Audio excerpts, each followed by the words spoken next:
Kisha nikarudi na kuona madhalimu yote yanayotendeka chini ya jua.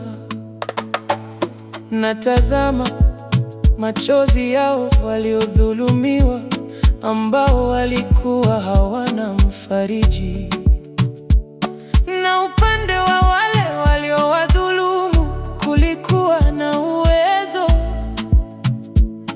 walakini wale walikuwa hawana mfariji. Kwa hiyo nikawasifu wafu waliokwisha kufa kuliko wenye uhai walio hai bado. Naam, zaidi ya hao wote nikamwita heri yeye asiyekuwako bado, ambaye hakuyaona mabaya yanayotendeka chini ya jua. Tena nikafikiria mali zote na kila kazi ya ustadi, ya kwamba inatoka katika mtu kupingana na mwenzake. Hayo nayo ni ubatili na kujilisha upepo.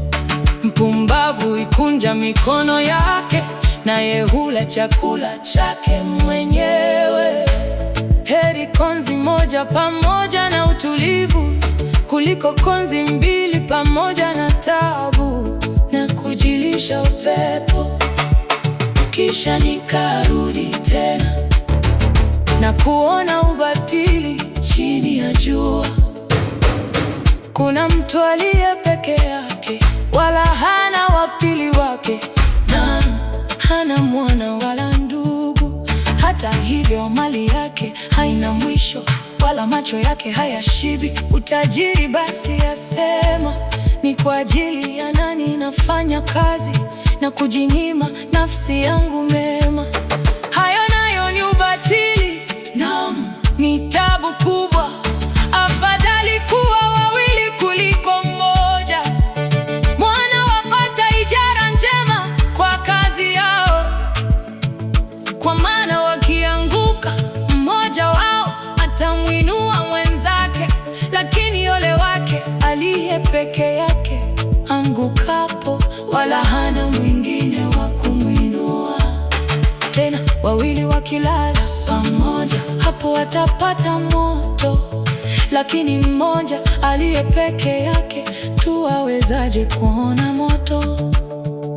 Hata ikiwa mtu aweza kumshinda yule aliye peke yake, wawili watampinga, wala kamba ya nyuzi tatu haikatiki upesi. Heri kijana maskini ni mwenye hekima kuliko mfalme mzee mpumbavu, kwa maana kutoka gerezani alikuja kumiliki, na hata katika ufalme wake alizaliwa hali ya umaskini. Nikawaona wote walio hai waendao chini ya jua, ya kwamba walishikamana na huyo kijana, huyo wa pili aliyesimama badala ya yule. Hawakuwa na kikomo hao watu wote, hao wote ambao alikuwa juu yao. Lakini hata hivyo wale wafuatao baada yake hawatamfurahia. Hakika hayo pia ni ubatili na kujilisha upepo.